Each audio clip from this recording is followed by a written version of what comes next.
Hi everyone, welcome back to chemistry tactics. आज हम start करने वाले हैं ऑर्गेनिक स्पेक्ट्रोस्कोपी। ऑर्गेनिक स्पेक्ट्रोस्कोपी में हम दो मेन चीजें पढ़ने वाले हैं, एक तो इंफ्रारेड स्पेक्ट्रोस्कोपी और दूसरी एनएमआर। तो दोनों ही इंपॉर्टेंट है, इसलिए हम उनको करेंगे। सबसे पहले हम करते हैं इंफ्रारेड स्पेक्ट्रोस्कोपी या फिर आईआर स्पेक्ट्रोस्कोपी। देखो, इसको स्टार्ट करने से पहले हमें फिर से एक चीज को रिपीट करना पड़ेगा। जो लास्ट फिजिकल स्पेक्ट्रोस्कोपी हमने जब स्टार्ट किया था तो उसमें इलेक्ट्रोमैग्नेटिक रेडिएशन के बारे में बताया था। यहाँ पर भी स्टार्टिंग वहीं से हो रही है, तो हम एक बार उसका क्विक रिवीजन कर लेते हैं। देखो, हमने कहा था कोई रेडिएशन मतलब कोई भी हमारी जो वेव्स होती हैं, वेव्स को ही हम रेडिएशन बोल रहे हैं। तो जो हमारी वेव्स होती हैं वो दो टाइप की होती हैं, ठीक है। एक तो हम बोलते हैं मैकेनिकल वेव्स, एक को हम बोलते हैं मैकेनिकल वेव्स, और दूसरी होती है इलेक्ट्रोमैग्नेटिक वेव्स। इलेक्ट्रोमैग्नेटिक वेव्स जो मैकेनिकल वेव्स होती हैं उनके लिए, उनको जाने के लिए, प्रोपेगेट होने के लिए किसी मीडियम की रिक्वायरमेंट होती है। तो इसमें हम लिख सकते हैं रिक्वायर्ड मीडियम मैकेनिकल वेव्स के केस में, and electromagnetic do not require any medium. ये बिना किसी मीडियम के वैक्यूम में भी जा सकती है। Do not require any medium, okay. इसके एग्जाम्पल क्या हो सकते हैं? जो मैकेनिकल वेव्स होती हैं, फॉर एग्जाम्पल जो हमारा साउंड वेव्स होती हैं, जैसे साउंड वेव्स हैं। देखो, साउंड वेव्स क्या होती हैं? जो हमारी साउंड होती है, जैसे मान लो कि दूर कहीं पे कोई सॉन्ग चल रहा है, ठीक है, आपके ईयर तक कैसे आ रहा है? इतनी दूर से, वो एयर के थ्रू ही तो आ रहा है ना, उस मीडियम में आ रही है वो वेव साउंड की, तो वो हमारे ईयर तक हमें सुनाई दे रहा है। अब एयर ना होती तो फिर वो चीज इतनी दूर तक नहीं सुनाई देती, ठीक है। तो यानी साउंड वेव्स को कोई मीडियम की रिक्वायरमेंट होती है, जैसे कि एयर की रिक्वायरमेंट है, तो ही साउंड वेव्स वहां पर चलेंगी। दूसरा हो सकता है जैसे अर्थक्वेक होता है। अर्थक्वेक में भी तो एक तरह की रेडिएशन ही है, वो भी तो वेव्स ही है ना, एक वेव्स की फॉर्म में ही तो अर्थक्वेक आता है ना, तो उसको भी एक मीडियम की रिक्वायरमेंट हो गई। अब ऐसे इलेक्ट्रोमैग्नेटिक वेव्स होती हैं जिनमें कोई मीडियम की रिक्वायरमेंट नहीं होती, और यही चीजें हमारी क्या थी, हमारी जो हमने 7 टाइप्स के रेडिएशन यहाँ पर पढ़े थे, 7 टाइप्स इसके हमने पढ़े थे, वो वाली चीज यहाँ पर मेन है। अब देखो, हमने इसको 7 पार्ट्स में डिवाइड किया था। इसको हमने बोल दिया था कि इलेक्ट्रोमैग्नेटिक स्पेक्ट्रम। अगर आपने वो नहीं देखा है तो देख लेना, लिंक दे दूंगी मैं डिस्क्रिप्शन में, वहां से आप चेक कर लेना। वहां पर पूरा इलेक्ट्रोमैग्नेटिक रेडिएशन क्या होता है, रेडिएशन क्या होता है, स्पेक्ट्रम वगैरह सब बताया गया है, ठीक है। 1 2 3 4 5 6 7, तो 7 रीजन्स में डिवाइड हो गया। सबसे पहले हम यहाँ पर चाहे इधर से स्टार्टिंग कर दो या उधर से कर दो, ठीक है। इसको हम इंक्रीजिंग फ्रीक्वेंसी की टर्म्स में लिख रहे हैं यहाँ पर, ठीक है। यहाँ पर फ्रीक्वेंसी जो है इंक्रीजिंग ऑर्डर में है, तो इंक्रीजिंग फ्रीक्वेंसी के ऑर्डर में हम इनको लगा रहे हैं। सबसे पहले क्या होती है हमारी रेडियो वेव्स। रेडियो वेव्स, उसके बाद आती है हमारी, ठीक है, रेडियो वेव्स, फिर आती है हमारी माइक्रोवेव्स, उसके बाद आती है इंफ्रारेड, आईआर इंफ्रारेड आती है, उसके बाद में आती है हमारी visible, then UV, X ray and gamma ray, ठीक है। इस तरीके से हमारा एक पूरा 7 रीजन्स में हमने इसको डिवाइड कर दिया इंक्रीजिंग ऑर्डर फ्रीक्वेंसी का। तो ये पूरा क्या कहलाता है? हमारा इलेक्ट्रोमैग्नेटिक स्पेक्ट्रम, राइट। तो ये फ्रीक्वेंसी हमारी इधर की साइड जो है इंक्रीज हो रही है, और जो वेवलेंथ है, वेवलेंथ डिक्रीजेस। अगर हम इस साइड जा रहे हैं तो फ्रीक्वेंसी तो इंक्रीज हो रही है, इंक्रीजिंग ऑर्डर है फ्रीक्वेंसी का, frequency increases and wavelength decreases. तो सबसे कम फ्रीक्वेंसी की जो होती है हमारी रेडियो वेव्स होती हैं, सबसे ज्यादा की गामा रेज। वेवलेंथ के ऑर्डर में देखें तो सबसे कम जो होती है हमारी गामा रेज होती है, और सबसे ज्यादा रेडियो वेव्स, ठीक है। तो ये वेवलेंथ और फ्रीक्वेंसी का एक हमने पूरा उसके अकॉर्डिंग एक 7 रीजन में डिवाइड कर दिया, और ये होता है हमारा इलेक्ट्रोमैग्नेटिक स्पेक्ट्रम, ठीक है। बीच में विजिबल रेज होती हैं, और इधर लो फ्रीक्वेंसी की, इधर हाई फ्रीक्वेंसी की, ठीक है। तो अभी हमें यहाँ पर क्या स्टडी करना है? इंफ्रारेड को, आईआर को स्टडी करना है। तो आईआर को अगर हम देखें तो ये किस किस रीजन में पड़ रही है? देखो, माइक्रोवेव से ज्यादा इसकी फ्रीक्वेंसी है और विजिबल से इसकी कम फ्रीक्वेंसी है। वेवलेंथ की टर्म्स में देखें तो वेवलेंथ हमारी IR की जो होती है माइक्रोवेव से कम होती है और विजिबल से ज्यादा होती है। तो इस तरीके से हम इसको डिवाइड कर सकते हैं कि जो IR रीजन होता है वो माइक्रोवेव और विजिबल के बीच में आता है। ठीक है, तो इसका होता क्या है, जो विजिबल की रेंज होती है हमारी, जो विजिबल की रेंज होती है 400 to 800 नैनोमीटर, इस वेवलेंथ की होती है।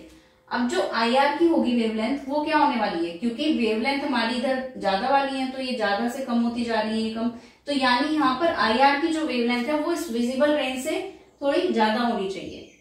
ठीक है, तो होती क्या है यहाँ पर 2.5 माइक्रोमीटर टू 25 माइक्रोमीटर।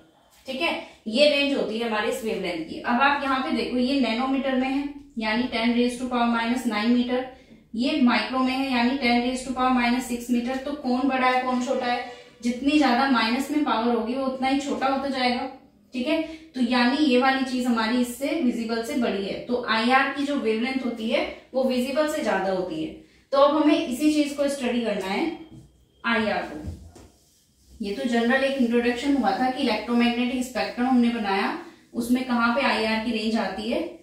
अब हम पढ़ने वाले हैं, डिस्कशन करने वाले हैं IR के बारे में। तो हमने देखा IR जो है हमारा, IR वेवलेंथ जो होती है इंफ्रारेड की वो 2.5 माइक्रोमीटर टू 25 माइक्रोमीटर होती है, राइट।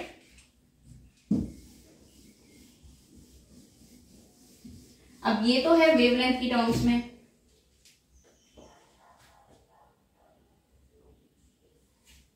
ठीक है, ये तो है वेवलेंथ की टर्म में, लेकिन हम क्या स्टडी करते हैं वेव नंबर की फॉर्म में, in terms of wave number, in terms of wave number. अब हम वेव नंबर की टर्म्स में इसको स्टडी करते हैं। तो वेव नंबर की अगर टर्म्स में लें तो क्या होता है, वो वेवलेंथ का जस्ट अपोजिट होता है। तो यानी हमारा इसको न्यू बार से रिप्रेजेंट कर देते हैं, ये 1/λ जो होता है ना, इसी को हम बोल देते हैं वेव नंबर। ठीक है, यानी वेवलेंथ का जस्ट अपोजिट।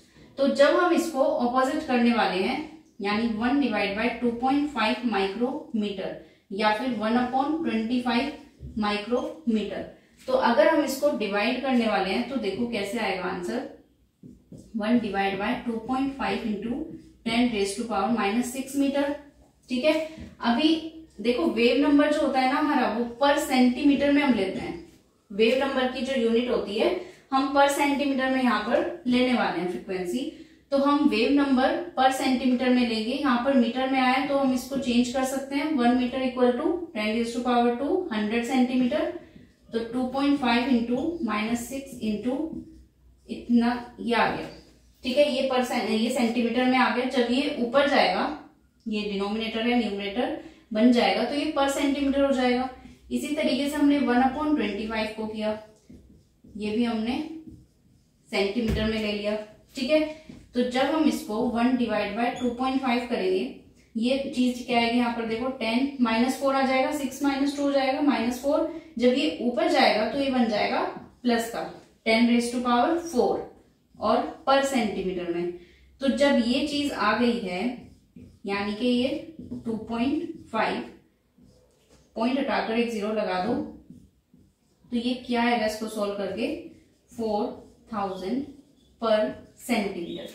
इसी तरीके से अगर इसको आप करने वाले हो तो ऊपर जाकर ये 10⁻⁴ हो जाएगा, नीचे 25 है, 4025, तो ये आया 400 पर सेंटीमीटर।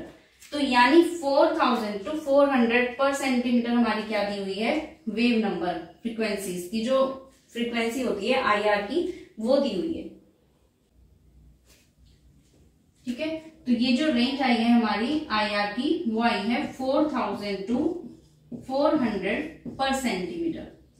अब ये ज्यादा वाली चीज हमने पहले लिख ली, 400 बाद में लिख लिया। ऐसा क्यों किया, 4000 to 400 का क्या मतलब है, 400 to 4000 होना चाहिए था ना। कोई बात नहीं, इसको हम ऐसे भी लिख सकते हैं 400 to 4000 पर सेंटीमीटर, ऐसे भी लिख लो। ये बस डिपेंड करता है कि आपने जो स्पेक्ट्रम लिया था उसमें फ्रीक्वेंसी को किस साइड लिया था। अगर आपने फ्रीक्वेंसी को इंक्रीजिंग ऑर्डर में रखा है, इधर की साइड फ्रीक्वेंसी इंक्रीज हो रही थी, तब तो आपका ये वाला पार्ट सही है। लेकिन अगर आप इसको मान लो कि आपने रेडियो वेव्स ना करके गामा रेज इधर कर दी थी, तो यहां से फ्रीक्वेंसी क्या हो रही थी, इस बार डिक्रीज हो रही थी, तो फिर हमारा ये 4000 टू 400 पर सेंटीमीटर वाली बात सही होगी, क्योंकि स्टार्टिंग की फ्रीक्वेंसी ज्यादा फिर कम होती जा रही है। ठीक है, तो ये सिर्फ डिपेंड करता है आपने स्पेक्ट्रम में किस तरफ लिया है गामा रेज को, किस तरफ रेडियो वेव्स को, तो बाकी दोनों ही चीजें सही है। आपको पता होना चाहिए बस की रेंज जो है वो 400 टू 4000 पर सेंटीमीटर होती है। तो जो IR होता है हमारा इंफ्रारेड रीजन होता है, मेनली देखो होता क्या है कि जो हमारा IR रीजन है, ठीक है, तो ये 400 टू 4000 पर सेंटीमीटर। अब एक चीज देखो, यहाँ पर हमने कहा वेव नंबर की टर्म्स में हमें लेना है, वेवलेंथ नहीं ले रहे हम। क्यों नहीं ले रहे हम भाई वेवलेंथ? क्या हम वेव नंबर की फॉर्म में ही ले सकते हैं इसको? क्यों ले सकते हैं, इसका रीजन जान लो जरा। जो हमारी एनर्जी होती है वो डायरेक्टली किसके प्रोपोर्शनल होती है, हमारे जो फ्रीक्वेंसी होती है, या फिर हम कह सकते हैं कि जो हमारी, देखो ये फॉर्मूला होता है ना, E is equal to H nu और E is equal to H C upon lambda. ठीक है, तो यहां से हम क्या देख रहे हैं कि जो डायरेक्ट प्रोपोर्शनल आ रहा है हमारे फ्रीक्वेंसी के आ रहा है, और हमारा जो ये 1 अपॉन लैम्डा वेवलेंथ के इनवर्सली प्रोपोर्शनल आ रहा है। तो अगर हम यहाँ पर 1 अपॉन लैम्डा को लिख दें न्यू बार, यानी वेव नंबर की फॉर्म में, क्योंकि ये रेसिप्रोकल होता है वेवलेंथ का, तो अगर हम इसको कर दें तो फिर ये डायरेक्टली प्रोपोर्शनल हो जाएगा। तो जो चीज डायरेक्टली प्रोपोर्शनल है एनर्जी के, उसको लेना ज्यादा बेनिफिशियल है, तो इसलिए हम वेव नंबर की टर्म्स में इसको लेते हैं, क्योंकि इससे हमें डायरेक्टली पता चल रहा है कि वेव नंबर इतना है तो एनर्जी उसके डायरेक्टली प्रोपोर्शनल है, ये इंक्रीज होगा तो ये भी इंक्रीज होगी, एनर्जी भी इंक्रीज होगी। ठीक है, तो इसका रीजन सिर्फ इतना सही है कि जो वेव नंबर होता है वो एनर्जी के डायरेक्टली प्रोपोर्शनल होता है, that's why we take wave number, इसलिए हम इसको वेव नंबर की टर्म्स में लेते हैं। ठीक है, तो ये तो हुआ हमारे रेंज की बात की, जो IR स्पेक्ट्रोस्कोपी में हमारी फ्रीक्वेंसी की रेंज होती है वो इतनी होती है। ठीक है, इसको याद रखना। देखो वैसे तो 400 टू 4000 रेंज है, लेकिन हो सकता है एग्जाम में याद ना रहे, मतलब पता ना चले क्या होता है। वैसे याद ही रहनी चाहिए, ऐसी कोई बड़ी बात है नहीं इसमें, बट अगर फिर भी भूल जाओ तो एक बार को देख लो थोड़ा सा, इसकी ट्रिक भी क्या हो सकती है। IR का मतलब होता है इंफ्रा, ठीक है, इंफ्रारेड, तो इंफ्रा में F आ रहा है यानी कि 4 में भी F आता है, तो बस ये याद रख लो कि ये F है, इसमें इंफ्रा में F होता है, तो ये भी 4 से शुरू होने वाला है, तो बस 4 एक बार याद आ जाना चाहिए, फिर तो पता चल ही जाएगा 400 to 4000। I don't think this is very beneficial, but फिर भी अगर आप भूल जाते हो तो you can use this trick. Okay, so next, अच्छा एक चीज और यहाँ पर हम देख लेते हैं, ये न्यूमेरिकल्स में यूज होता है। यहाँ पर तो आपको अभी रिक्वायरमेंट है नहीं इसकी, लेकिन हमारा ये न्यूमेरिकल्स में यूज होगा। जो हमारी वेव नंबर होती है, जो वेव नंबर है उसको अगर हमें फ्रीक्वेंसी में चेंज करना है, देखो ये जो वेव नंबर है पर सेंटीमीटर में, इसको हमने मान लिया कि जस्ट फ्रीक्वेंसी की तरह ही है, लेकिन एग्जैक्ट फ्रीक्वेंसी नहीं है ये। तो वेव नंबर को अगर to convert wave number into frequency, क्या करना चाहिए हमें? देखो to convert wave number into frequency क्या कर सकते हैं हम? अगर फ्रीक्वेंसी होती है हमारी तो उसकी यूनिट क्या होती है? फ्रीक्वेंसी की यूनिट पर सेंटीमीटर, और इसको हम हर्ट्ज बोलते हैं। ठीक है, हर्ट्ज में होती है, इसको पर सेंटीमीटर भी बोलते हैं। तो ऐसा क्या किया जाए कि वेव नंबर जो है हमारा, इसमें हम कुछ मल्टीप्लाई करें, मतलब वेव नंबर छोड़ो, इसकी यूनिट ही देखो पर सेंटीमीटर है, तो यहाँ पर सेकंड कैसे आ सकता है? अगर यहाँ पर सेकंड आ जाए किसी तरह और ये पर सेंटीमीटर यहाँ से हट जाए तो ये हमारा चेंज हो जाएगा फ्रीक्वेंसी में। तो हम क्या करते हैं, यहाँ पर इसको इनटू कर देते हैं मीटर छोड़ो सेंटीमीटर पर सेकंड से, तो ये सेंटीमीटर हट जाएगा, पर सेकंड आ जाएगा, हो गया फ्रीक्वेंसी। तो अब ये वाली जो यूनिट होती है ये किसकी होती है? सेंटीमीटर पर सेकंड, ये होती है unit of speed of light. Speed of light जो होती है यानी 3 इंटू 10⁸ मीटर पर सेकेंड, और अगर मीटर को हमें सेंटीमीटर में चेंज करना है तो 10⁻10 सेंटीमीटर पर सेकेंड। तो ये हो जाएगा। तो हमें सिंपल क्या करना होगा, जो भी हमारा वेव नंबर दिया होगा उसको c से मल्टीप्लाई करना है, यानी स्पीड ऑफ लाइट से, यानी जो भी हमारी ये चीज है उसको 3 इंटू 10⁻10 सेंटीमीटर पर सेकेंड से मल्टीप्लाई कर देना है। ठीक है, तो इससे यहाँ पर सेंटीमीटर कैंसिल हो जाएगा और पर सेकेंड आएगा, यानी वो हर्ट्ज में है हमारा। तो ये फ्रिक्वेंसी में इस तरह चेंज हो जाता है। ठीक है, ये न्यूमेरिकल्स के लिए काफी इंपॉर्टेंट है, तो ये याद रखना। Okay,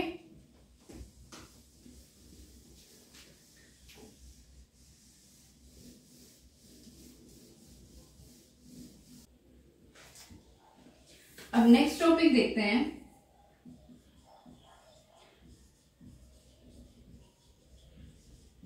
IR absorption process.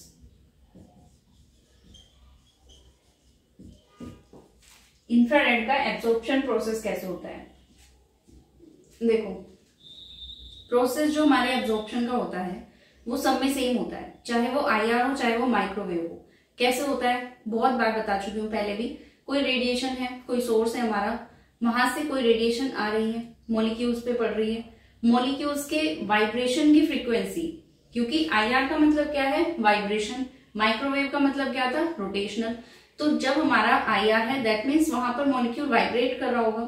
तो जब मॉलिक्यूल वाइब्रेट करता है तो वहां से एक फ्रीक्वेंसी जनरेट होती है। जब कोई रेडिएशन आता है उसकी भी कोई पर्टिकुलर फ्रीक्वेंसी है। तो जब ये वाइब्रेशन की फ्रीक्वेंसी उससे मैच कर जाती है तो मॉलिक्यूल उस वाले रेडिएशन को एब्जॉर्ब कर लेता है।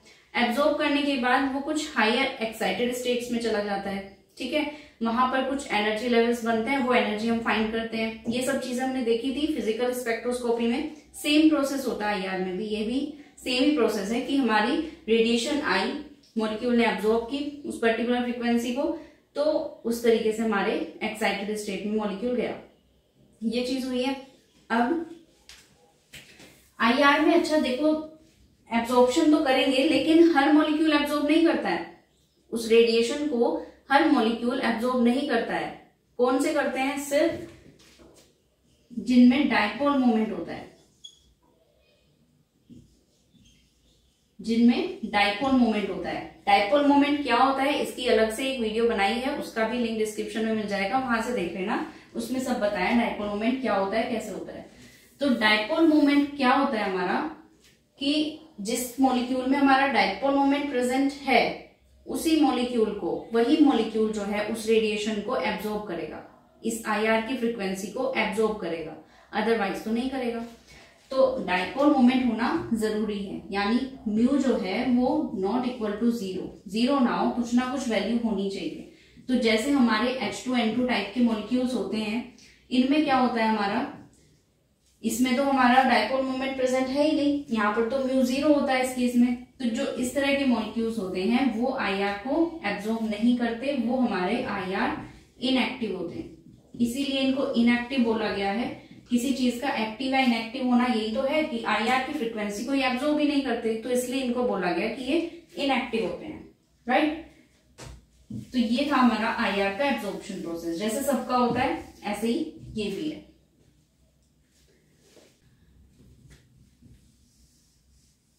एब्जॉर्प्शन प्रोसेस देख लिया। अब आईआर के यूजेस। तो आईआर का मेन जो यूज होता है वो स्ट्रक्चर्स को फाइंड करने में होता है। कोई भी मॉलिक्यूल है उसकी क्या स्ट्रक्चर है उसको फाइंड आउट करने में हेल्पफुल होता है आईआर। ठीक है, कैसे हेल्पफुल होता है? अब हर जो मॉलिक्यूल होता है ना उसकी वाइब्रेशन की फ्रीक्वेंसी डिफरेंट होती है। मान लो कोई हमारा सिंगल बॉन्ड है, कोई डबल बॉन्ड है, कोई ट्रिपल बॉन्ड है, तो इनमें ऐसा नहीं है कि सेम तरीके से वाइब्रेट करेंगे। हो सकता है किसी की फ्रीक्वेंसी ज्यादा हो, किसी की कम हो, तो इनकी जो वाइब्रेशन की फ्रीक्वेंसीज हैं वो डिफरेंट होती हैं। ठीक है, तो इसीलिए हमें क्या होता है, अगर हमें उसकी फ्रीक्वेंसी रेंज पता है कि सिंगल की क्या होती है, डबल की, ट्रिपल बॉन्ड की क्या होती है, तो फिर हम बता देंगे इजिली कि अगर ये वाली रेंज हमें दी हुई है, जस्ट फॉर एन एग्जाम्पल देख लो, मान लो कि 3000 पर सेंटीमीटर किसी ने दे दी, ये फ्रीक्वेंसी है, तो ये वाला रीजन हमारा मान लो किसका है, ट्रिपल बॉन्ड का। तो सिर्फ हमें ये चीज अगर पता है तो इससे हमें पता चल जाएगा कि उस मॉलिक्यूल में ट्रिपल बॉन्ड प्रेजेंट है। ठीक है, इससे ये चीज पता चल जाएगी ना। तो बस यही करना होता है हमें, इसी वजह से IR को यूज करते हैं, क्योंकि इसमें हर पर्टिकुलर मॉलिक्यूल की वाइब्रेशन की फ्रीक्वेंसी डिफरेंट डिफरेंट है। किसी में कुछ और मॉलिक्यूल अटैच है, लाइक CH बॉन्ड है या फिर CO है या फिर CN है, तो इन सब की फ्रीक्वेंसी अलग अलग होती है। ठीक है, तो जिसकी फ्रीक्वेंसी हमें दी हुई है उसको हम इससे मैच कर लेंगे कि कौन से वाले की है, उससे हमें पता चल जाएगा कि हाँ उसमें ये फंक्शनल ग्रुप प्रेजेंट है, उसमें सिंगल बॉन्ड है या डबल बॉन्ड है, तो ये सब चीजें उससे हमें पता चल जाती है। That's why we use IR spectroscopy to find out the structure of any molecule, right? तो ये इसका सबसे बड़ा यूज था। ठीक है, अब हम कुछ वैल्यूज देखते हैं। देखो ये वैल्यू इसकी है नहीं, अगर आपको लग रहा है कि कभी मान लो कि ये ट्रिपल बॉन्ड इसी के लिए होता है, ऐसा नहीं है, ये वैल्यू इसकी नहीं होती है, ये जस्ट एक एग्जाम्पल था। अब हम यहाँ पर कुछ रेंज देखते हैं।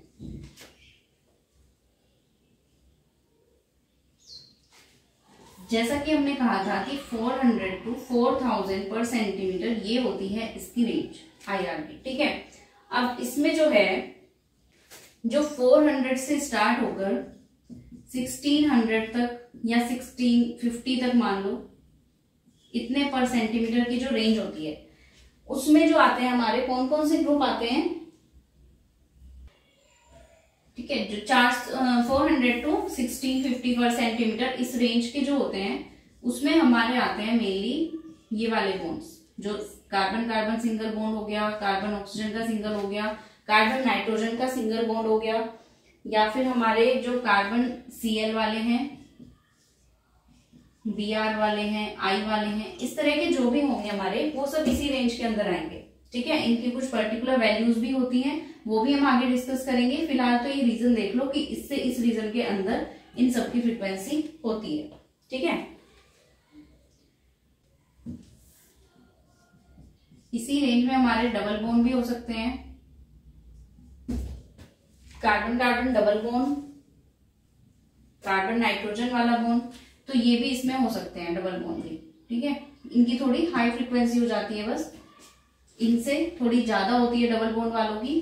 क्यों होती है सब बताया जाएगा अभी आगे, पहले देख लो बस कि इस रेंज में ये वाले मॉलिक्यूल्स इस तरह के होते हैं। फिर 1650 to 1800 जो इस रेंज के होते हैं, वो कौन से होते हैं हमारे, कार्बन डबल बॉन्ड ऑक्सीजन वाले, यानी कि कार्बोनिल ग्रुप जो होता है, इसमें हमारे सारे एसिड्स आ जाते हैं। कार्बोक्सिलिक एसिड होता है ना, जैसे COH, वो आ जाता है हमारे इसमें, एल्डिहाइड्स ग्रुप आ जाते हैं, CHO ग्रुप, कीटोन ग्रुप आ जाता है। तो सब में क्या होता है, इनमें कार्बोनिल ग्रुप प्रेजेंट होता है ना, तो इसलिए इसमें जो CO वाले हमारे जितने भी हैं वो सब इसी रेंज में आते हैं। ठीक है, किसी की 1700 हो गई रेंज, किसी की 1800, किसी की 1750 हो गई, तो इस तरह की रेंज होती है हमारी कार्बोनिल की 1800। ठीक है, फिर जो 1800 से 2000 की रेंज आती है, इसमें ज्यादा हमें देखने को मिलते नहीं है। ठीक है, इसमें ज्यादा ऐसी कोई स्पेक्ट्रल लाइंस बैंड्स हमें देखने को मिलते नहीं होते, इसमें बहुत ही कम होते हैं, वेरी फ्यू, तो इतना इंपॉर्टेंट ये नहीं है। ठीक है, तो 2000 से फिर आती है हमारी रेंज आगे की, जो 2000 to 4000, फिर 2000 to 2500, ये वाली जो रेंज होती है, ये किसके लिए होती है, जो हमारे ट्रिपल बॉन्ड्स होते हैं। ठीक है, ये होती है हमारे ट्रिपल बॉन्ड्स के लिए। एक चीज देख रहे हो यहाँ पर, सिंगल डबल ट्रिपल, तो जिस तरीके से ये आ रहे हैं हमारे, और इनकी फ्रीक्वेंसी रेंज आप देखो तो ट्रिपल की सबसे ज्यादा है, डबल बॉन्ड की थोड़ी और उससे कम है ट्रिपल से, एंड जो ये है हमारा सिंगल बॉन्ड, ये सबसे कम फ्रीक्वेंसी के होते हैं। क्यों होते हैं ऐसे, अभी जस्ट इसके बाद बताने वाली हूँ। उसके बाद फिर आता है 2500 to 4000 तक की रेंज, जो ये वाली रेंज होती है ना, इसमें आते हैं हमारे जो OH वाले ग्रुप होते हैं, एल्कोहलिक ग्रुप होते हैं। ठीक है, जो CH होते हैं हमारे। अब तक कार्बन कार्बन देख रहे थे आप, तो CH वालों का जो है वो ज्यादा है सबसे, OH वालों का एंड NH वालों का। ठीक है, इन रेंज का ज्यादा होने का मतलब ये है कि जो ये वाले बोन है ये बहुत तेजी से वाइब्रेट कर रहे हैं, ठीक है, इनकी फ्रीक्वेंसी इसीलिए सबसे ज्यादा है, इनकी वाइब्रेशन ज्यादा होती है, ठीक है। तो ये जो सिंगल बोन है हमारे CH OH NH वाले, इनकी रेंज सबसे ज्यादा होती है, ठीक है। तो अभी ये तो एक जनरल हमारा पता चल गया कि हाँ इस रेंज में ये चीजें होती हैं। अब ये क्यों होती हैं इनको देख लेते हैं।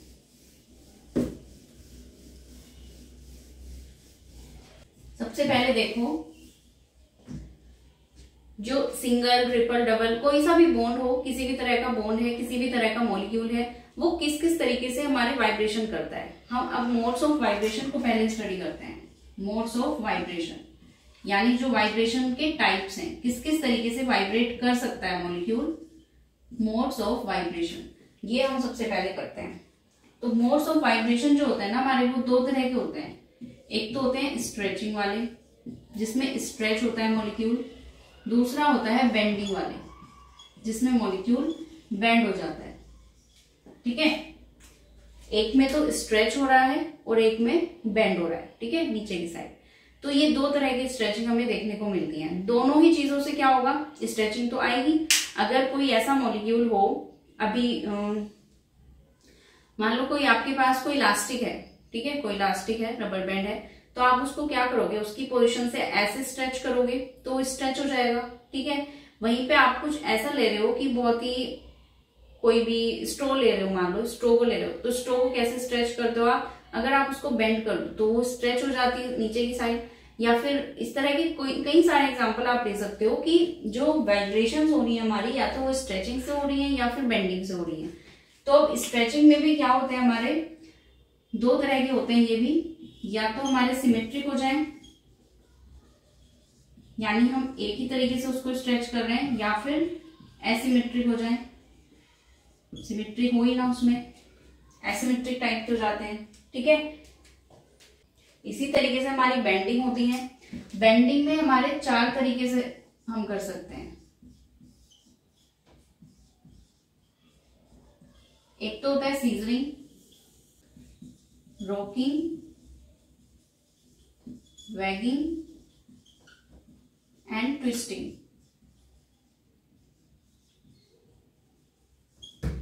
तो ये क्या है, हमारे सारे मोड्स ऑफ वाइब्रेशन। कोई भी मॉलिक्यूल है वो इसी तरीके से, इन्हीं सब तरीकों से वाइब्रेट कर सकता है। तो सिमेट्रिक का क्या मतलब होगा, मान लो कोई हमारा कार्बन मॉलिक्यूल है, इधर H इधर भी H, इधर भी लगे होंगे H, हम सिर्फ इन दो को देख रहे हैं। तो मान लो हमने इसको क्या किया, इधर की साइड स्ट्रेच कर दिया, इसको इधर की साइड स्ट्रेच कर दिया, तो ये क्या हुआ है हमारा सिमेट्रिक स्ट्रेचिंग, ठीक है। कोई भी मॉलिक्यूल था हमारा, इस तरीके से हमने उसको क्या किया, मान लो ये कोई मॉलिक्यूल है, यहाँ पर हाइड्रोजन लगे हुए हैं, तो हमने इसको भी स्ट्रेच कर दिया, इसको भी स्ट्रेच कर दिया। तो दोनों की कोई डिफरेंस आएगा क्या उसमें, दोनों की पोजीशन तो जैसे पहले थी ऐसी फिर नीचे की साइड हो गई, ठीक है। यहाँ पे पोजीशन को देखो, फिलहाल यहाँ पर पोजीशन है, अगर इसको थोड़ा सा स्ट्रेच कर दिया और इसको भी स्ट्रेच कर दिया तो फिर पोजीशन तब भी सेम आई है। तो इसका मतलब जब ये वाली पोजीशन आती है हमारी, दोनों तरफ से जब हम इस तरीके से स्ट्रेच करते हैं तो वो सिमेट्रिक वाइब्रेशन होते हैं हमारे, ठीक है। तो ये सिमेट्रिक स्ट्रेचिंग होती है। तो हमने इसको इस तरीके से स्ट्रेच कर दिया, ठीक है ना। अगर वही एसिमेट्रिक का केस होता तो उसमें हम क्या कर रहे होते, इसमें हम एक को इधर की साइड और एक को इधर की साइड, यानी कि इस बार हमने क्या किया है, एक को तो थोड़ा बड़ा कर दिया, एक को थोड़ा छोटा कर दिया। तो इससे क्या हुआ, ये इसमें कहीं सिमेट्री देख रहे हो आप, अगर इसको आपने देखा कि भाई इसको थोड़ा सा स्ट्रेच कर दिया हमने, तो वो तो हमारा बड़ा हो गया बोन, ये तो दिख रहा है कि अब भी सिमेट्री है इसमें। इसमें क्या देख रहे हो आप, एक तो बोन बड़ा हो गया, एक छोटा हो गया, तो यहाँ पर सिमेट्री तो नहीं है ना, इसीलिए इसको एसिमेट्रिक बोला है। तो ये दो तरह की स्ट्रेचिंग हम कर सकते हैं। तो इस तरीके से बोन स्ट्रेच हो सकता है। बेंडिंग में देखो, सीजरिंग, रॉकिंग, वैगिंग और ट्विस्टिंग, इन चारों में क्या डिफरेंस होता है, देखो सीजरिंग का मतलब क्या है, अच्छा इन दोनों को ध्यान रखना कि ये इन प्लेन बेंडिंग होती है, प्लेन से बाहर कोई मॉलिक्यूल नहीं आएगा। वैगिंग और twisting out of the plane होती है। ठीक है, यानी कि इसमें जो होते हैं हमारे मॉलिक्यूल्स वो सिर्फ प्लेन के अंदर ही रहकर कोई भी बेंडिंग, कोई भी वाइब्रेशन कर सकते हैं, बाहर नहीं आने चाहिए। तो जैसे सीजरिंग की बात आती है, यही एग्जांपल ले लेते हैं।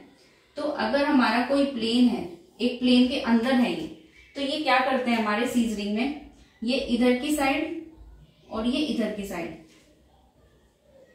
इस तरीके से वाइब्रेशन होते हैं। सीजर होती है ना, जैसे सीजर होती है, तो सीजर कैसे करती है, इस तरीके से कट करती है ना, ऐसे ऐसे ऐसे ऐसे करते। तो ये भी क्या कर रहे हैं हमारे, इस तरीके से वाइब्रेशन कर रहे हैं। यानी ये वाला एच हमारा इधर की साइड आ रहा है और ये एच भी इधर की साइड आ रहा है, और बाहर जा रहे हैं तो फिर दोनों जा रहे हैं, अंदर आ रहे हैं तो दोनों आ रहे हैं। तो ये इसीलिए इसका नाम सीजरिंग रखा है, क्योंकि सीजर्स की तरह करता है ना ये।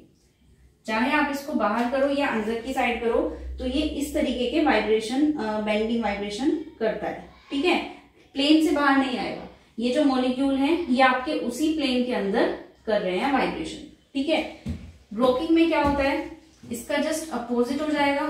यानी कि जब हमारा एक मॉलिक्यूल इधर की साइड और ये भी इधर की साइड, या फिर ये इधर की साइड और ये भी इधर की साइड, यानी कि इस बार कैसे हुआ, जो ये चीज थी वो ऐसे ऐसे वाइब्रेट कर रही है, इस बार वो अंदर ऐसे नहीं आ रहे हैं। ये सीजरिंग के केस में था, इसमें क्या कर रहे हैं, या तो इधर जा रहे हैं राइट या लेफ्ट, राइट या लेफ्ट, इस तरीके से वो रोक कर रहे हैं। ठीक है, रोकिंग चेयर होती है ना, जैसे रोकिंग चेयर होती है इसी तरीके से ही रोक कर रहे हैं, इधर या फिर इधर, लेफ्ट राइट, इस तरीके से। ठीक है, लेकिन प्लेन से बाहर कुछ नहीं आ रहा है, तो ये सब इन द प्लेन हो रहा है। लेकिन वैगिंग और ट्विस्टिंग के केस में क्या होती है, आउट ऑफ द प्लेन। तो आउट ऑफ द प्लेन के केस में क्या होता है हमारा, जैसे ये वैगिंग का केस है, मान लो ये H और ये H, तो वैगिंग के केस में क्या होगा, देखो ये प्लेन है तो ये प्लेन से बाहर आएंगे। इसको कैसे दिखाऊं, देखो अगर समझ पा रहे हो तो किस तरीके से होगा ये हमारा कोई भी प्लेन था, ठीक है, कोई भी मॉलिक्यूल यहां पर था, तो जब ये मॉलिक्यूल इन द प्लेन है, लेकिन ये आउट ऑफ द प्लेन, ऐसे इन द प्लेन है, जब ये आउट ऑफ द प्लेन ऐसे करेगा तो ये चीज होगी हमारी वैगिंग। ठीक है, दोनों हैं तो दोनों ऐसे हमारे वाइब्रेट कर रहे हैं, दोनों हमारे मॉलिक्यूल जो हैं वो एक ही तरफ ऐसे वाइब्रेट कर रहे हैं, बट ये इस प्लेन के बाहर है। ठीक है, इस प्लेन के बाहर इस तरीके से वाइब्रेशन कर रहे हैं। ट्विस्टिंग के केस में क्या होगा, जो ट्विस्टिंग होगी हमारी, ट्विस्टिंग का केस क्या होगा, इसमें अगर H इधर की साइड है किसी भी प्लेन के, तो अगर ये इस प्लेन के इधर की साइड है तो ये दूसरी साइड करेगा। देख रहे हो, ये वाली चीज है ना हमारी, जैसे ये हमारा कर रहा था out of the plane wagging के केस में, ये आउट ऑफ द प्लेन इस तरीके से कर रहे थे वैगिंग। ठीक है, ट्विस्टिंग के केस में क्या होंगे, ये वाला इधर की साइड और ये वाला इधर की साइड, तो अब ये दोनों जो हैं वो कुछ इस तरीके से वाइब्रेट कर रहे होंगे। ठीक है, एक इधर की साइड और एक दूसरी साइड, इस तरीके से। ठीक है, अगर समझ पा रहे हो आप इस चीज को तो थोड़ा इमेजिन करके देखना किस तरीके से कहा जा रहा है। तो ये इस तरह के वाइब्रेशंस हमारे किसी भी मॉलिक्यूल में हो सकते हैं। ठीक है ना, उसी के अकॉर्डिंग इनकी जो होती है फ्रीक्वेंसी रेंज होती है। अब इसमें अगर हम बात करें, तो अगर अब हम इसमें बात करें, एसिमेट्रिक स्ट्रेचिंग जो होती है ना, उसकी सबसे ज्यादा फ्रीक्वेंसी होती है। जो एसिमेट्रिक वाइब्रेशन होते हैं उनकी फ्रीक्वेंसी रेंज सबसे ज्यादा होती है, उसके बाद फिर सिमेट्रिक वालों की होती है, और फिर लास्ट में होती है बेंडिंग। ठीक है, फिर बेंडिंग वालों की सबसे लास्ट में होती है। तो अगर कोई मॉलिक्यूल हमारा ऐसा दिया है, तीनों में पूछा गया है कि बताओ ये एसिमेट्रिक है, सिमेट्रिक या बेंडिंग, तो कौन सा, उसको अगर हमें ऑर्डर में लगाना है और हमें कुछ फ्रीक्वेंसीज रेंज दी हुई है, मान लो एक 2500 है, एक 1500 है और एक हमारी 3000। तो अगर हमें इनको इस ऑर्डर में लगाना हो तो हम क्या कहेंगे कि जो 3000 है वो एसिमेट्रिक के लिए है क्योंकि सबसे ज्यादा है, 2500 सिमेट्रिक के लिए है और बेंडिंग 1500 के लिए है जो सबसे कम है। तो इस तरीके से हम इसको मैच कर सकते हैं। ठीक है, तो यहां से ये ऑर्डर पता चला हमें। तो ये तो हो गए हमारे मोड्स ऑफ वाइब्रेशन।